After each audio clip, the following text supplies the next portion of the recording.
स्वागत है दोस्तों। आज की इस क्लास में हम हिंदी साहित्य की महत्वपूर्ण रचनाओं और तथ्यों का फास्ट रिवीजन करेंगे। तो शुरू से अंत तक बने रहिएगा। बहुत महत्वपूर्ण रचनाओं का पूरा ये संग्रह है। तो शुरुआत करते हैं। उसके पहले चैनल को सब्सक्राइब कर लीजिए और वीडियो पसंद आए तो लाइक ज़रूर कर दीजिएगा। अधूरी पृथ्वीराज रासों को किसने पूरा किया? इसका सही उत्तर है जल्हड़ ने। नारी विमर्श पर लिखने वाली प्रथम लेखिका, अब देखिए यहाँ पे नारी विमर्श है तो महादेवी वर्मा को आपको ध्यान रखना है, लेकिन हिंदी की प्रथम महिला जो लेखिका है उनका नाम बंग महिला है, इसे आपको ध्यान रखना है।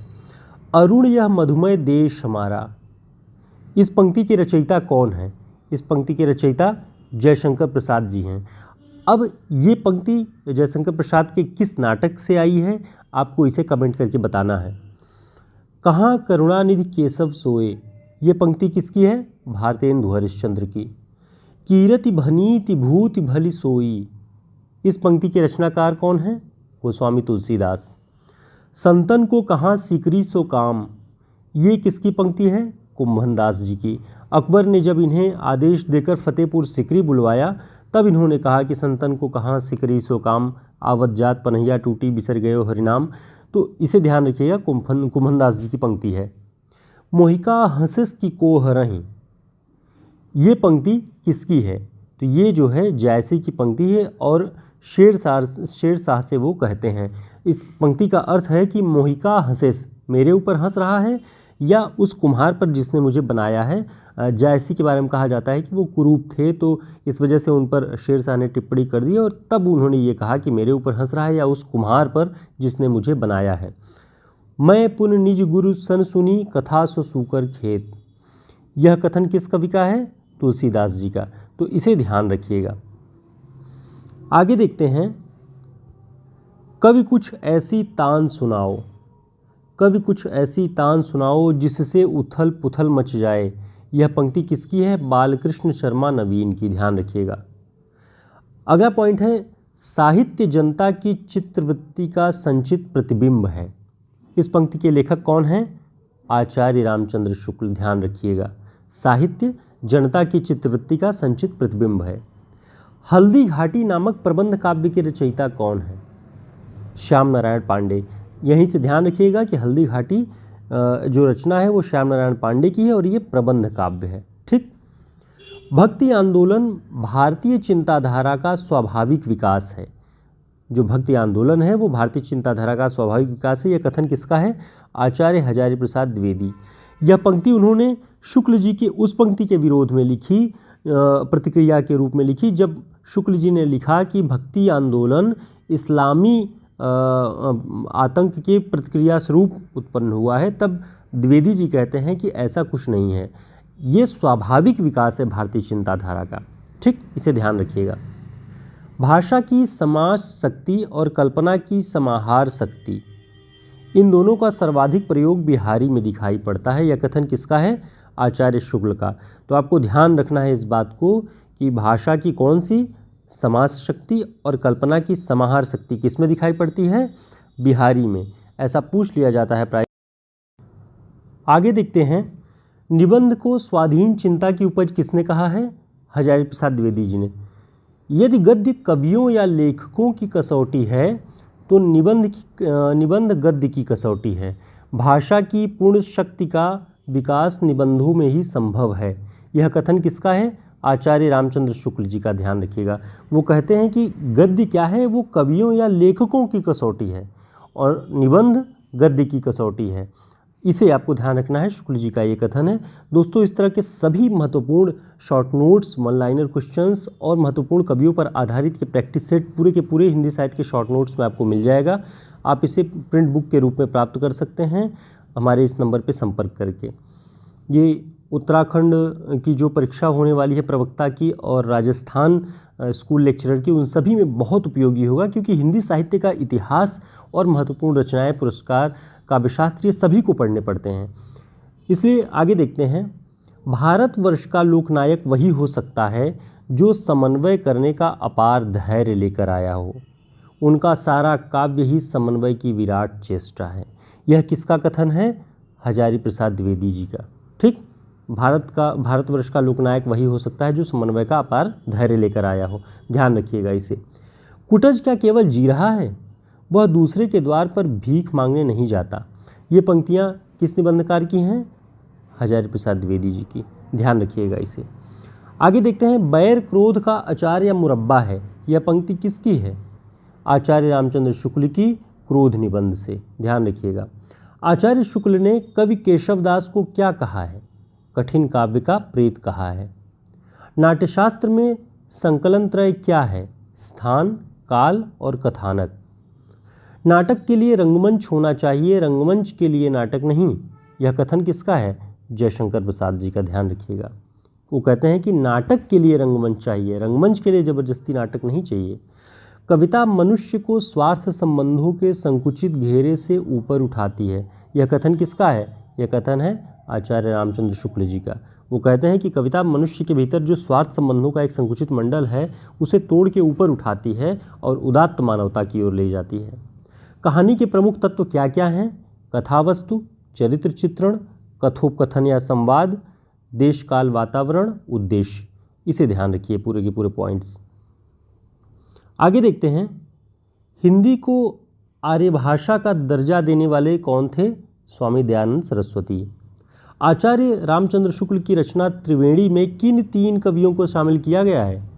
जायसी, सूर और तुलसी को। ध्यान रखिएगा, कबीर नहीं है इसमें। कभी कभी पूछ लेता है कि क्या त्रिवेणी में कबीर भी शामिल हैं, तो आप उस हिसाब से ध्यान रखिएगा। आगे देखते हैं, वह पथ बंधु था। ये किसकी रचना है? नरेश मेहता की। विज्ञान गीता किसकी रचना है? केशवदास की। प्रबोध पचासा किसकी रचना है? पद्माकर की।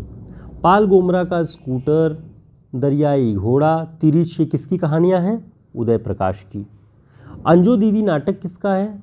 ये अलग अलग पाठ्यक्रमों में भी लगा हुआ है प्रतियोगी परीक्षाओं के। उपेंद्र नाथ अश्क का है।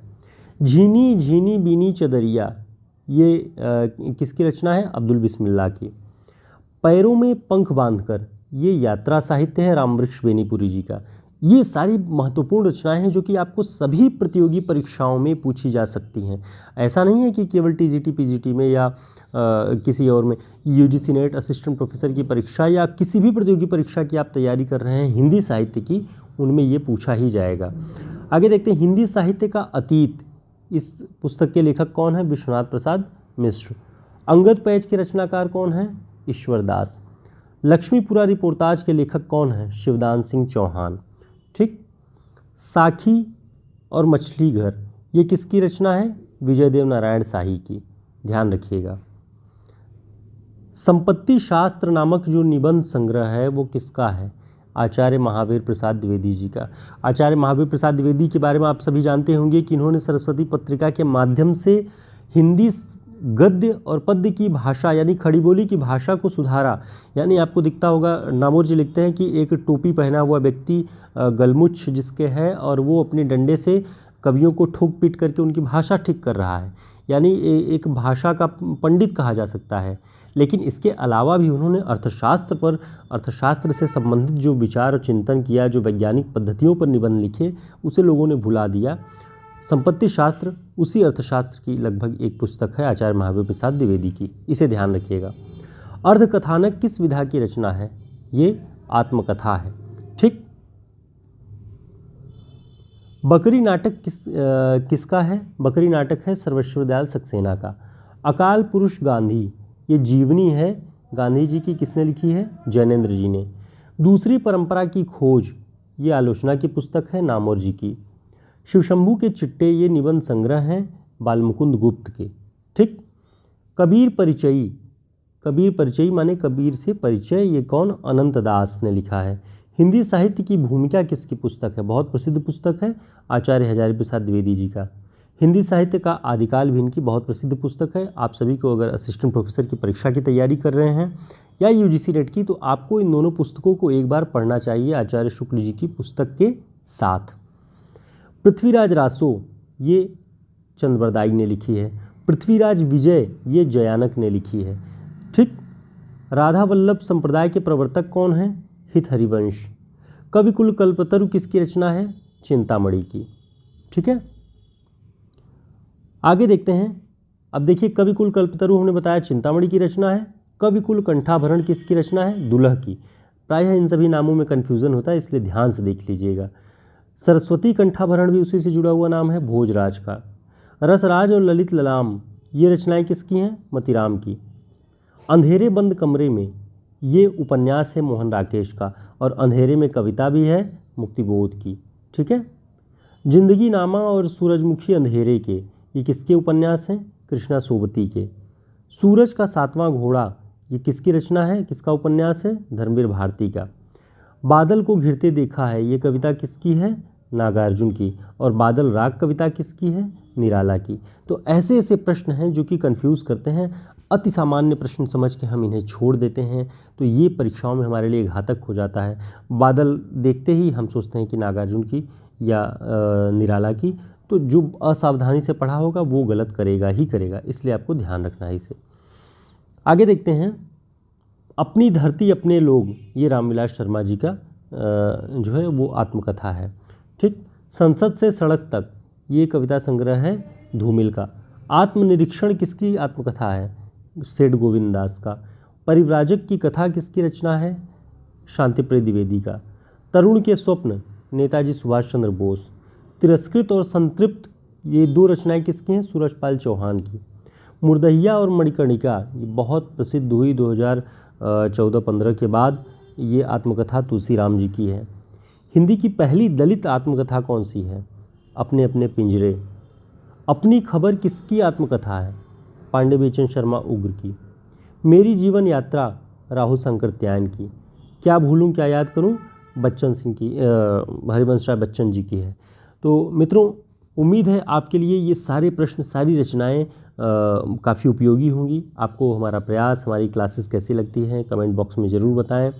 चैनल को अगर आपने अब तक सब्सक्राइब नहीं किया है तो सब्सक्राइब कर लें। वीडियो अगर पसंद आता है तो लाइक ज़रूर कर दिया करें, इसे न भूला करें। फिर मिलते हैं एक नए वीडियो में, नई क्लास में। तब तक के लिए नमस्कार, शुभकामनाएं। रिवीजन करते रहिए।